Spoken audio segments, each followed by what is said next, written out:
Okay, Guitar George here. Explain a few things to you about Stratocasters. Stratocasters in general. This one here is one that I made. It's a parts caster. It's what they call a hardtail. And that is that it has no, if you look right here, you see that it has no whammy bar. That's that little bar that comes up here, and you wiggle a stick there, and then it makes the strings vibrate and loosen and tighten, and gives a different tone and pitch. Anyway, this guitar here I built from parts. It has noiseless pickups. It has a square neck on it. Just basically a parts caster that I built. Found a body that was not designed, like I said, for a, if you turn it around here, you'll see that it has no back on it for the whammy bar. Vibrato tone. And online they say that there's a lot of controversy in forums talking about that Stratocaster can never play without going out of tune. Well, that's not exactly true. I have built 3 or 4 Stratocasters, and the whammy bars seem to work just fine with me. I tune them and set them up to where they won't go out of tune. But now if you buy a brand new Stratocaster out of the box, I can just about guarantee it's going to go out of tune the first time you hit the bar, because they don't go through the extra procedures in the factory to set them up. You have to go to the custom shop, and you're looking at a $6,000 guitar. It's a lot of money for one that's had special attention. So, anyway, there's people in the forums that says, oh, they're even a custom you cannot fix up to stay in tune, but that's not true. This guitar right here is a Stratocaster, and if you'll notice right here, there's your whammy bar stick, and if you'll notice in the back right here, that's the pocket that's routed in for the vibrato block. You can see it right here. The block's right there. You can see that's where you put your strings in right here. Comes through the front, and then from the front goes through the bridge, and then up the neck to your keys right here, your tuning keys.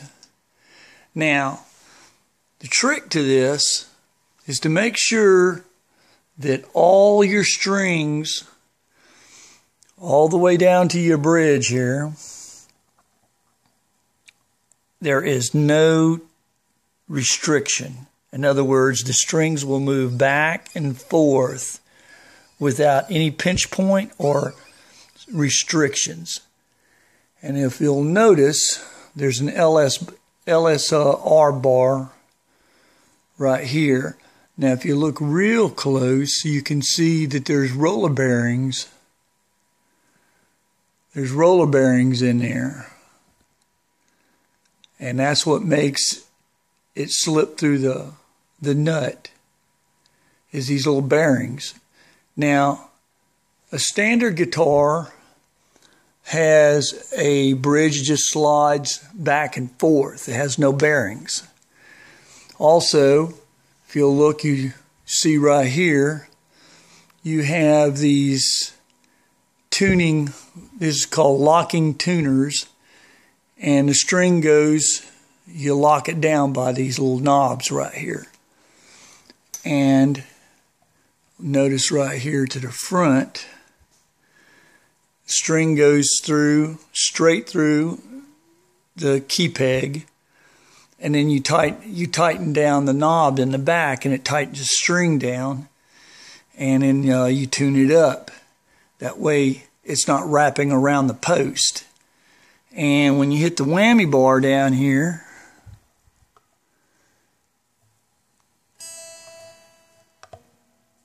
when you hit that whammy bar, it goes back and forth. That's what takes it out of tune. If you'll notice over here on this guitar, the nut right here, the string just slides back and forth over this nut right here, which is a pinch point. And then you have another pinch point right here, where the this holds down the strings right there, so they'll go over the bridge and keep tension on the string. It's called string saddles. And if you'll notice back here, no knobbies. So therefore, it's just a standard tuning peg, which you wrap this. You can see right there how the strings are wrapped around. Well, that causes the strings to slip. And there's a lot of prep and a lot of tech behind these guitars. Everybody thinks that these rockers and blues guitarists and country pickers, they get up and play. They have a lot of technicians working behind them to make sure that everything is precise, sound. There's all kinds of things that they do behind the scenes to make their sound total perfection on stage. That's why they get paid a lot of money to do what they do, because they have to pay a lot of people to set their guitars up. Now I'll explain to you here the difference between guitars. This is a 1963 style stratocaster. They came out in 1954, the year that I was born, and had a maple neck like this one here. This is a maple neck. And then in 1963 they came out here with a rosewood neck right here, and that's why this is called a 63, sort of like Stevie Ray Vaughan's guitar. I've got it, the color scheme is on the design of his guitar. But believe me, this is nothing like his guitar. His was, well, everything on there was parts from 59 to 63, so that's why. And plus, he played on very loud amps that gave him the sound that he got. Okay, there's two types of tremolo systems. This tremolo here is the original. And if you'll notice, see, there's your block. You can see the block through the little string holes right there. Those are steel blocks, and that's an important part of a tremolo. The ones that they use from the factory and coming out of the factory are alloy, mixed metals. And this is an actual steel block tremolo. That is the only way that you can get a true sound. That's why the custom shop guitars are so expensive, because of the parts that's in them. So, and this one here also has a steel block, and it's tremolo as well. Now, but the difference was, I showed you the nut. the nut is where it's all at. That and the string saddles. If you'll notice, with this one has no string saddles. This one has string saddles. So remember, we were talking about pinch points. You have a pinch point here, here, and here. And right down here. See, as that comes out of the block over the top of the bridge, it's making a 90-degree turn, which is a pinch point. But now it's designed to slide over this.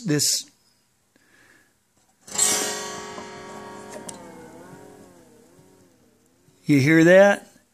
Okay. That's going back and forth over this saddle. So this has to slide very loosely, but yet stay in tune. Important part of setting up tremolos.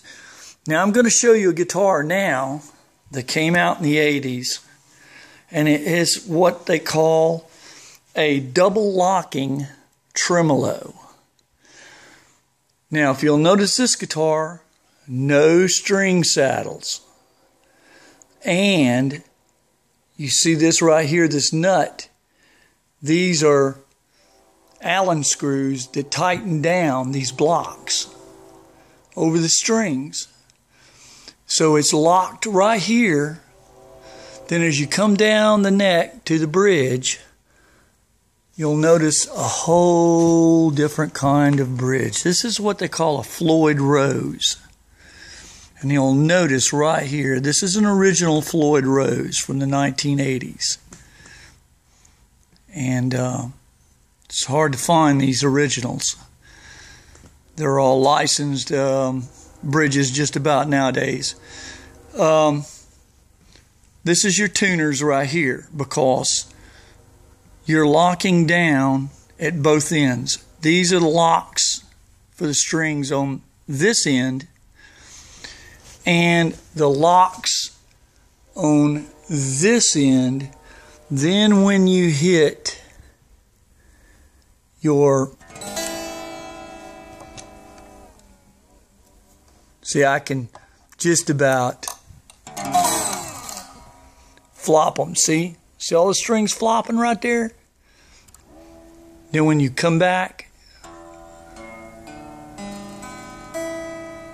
it's back in tune again. But only these type of guitars can do that. And you know, you get the Van Halen type dive bombs, and you can do all the wild rock and roll stuff on this guitar.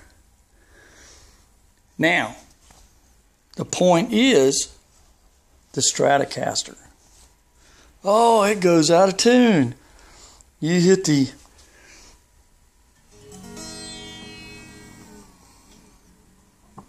yep, goes out of tune. Well, I'm here to tell you this one right here does not go out of tune, because it's set up not to go out of tune.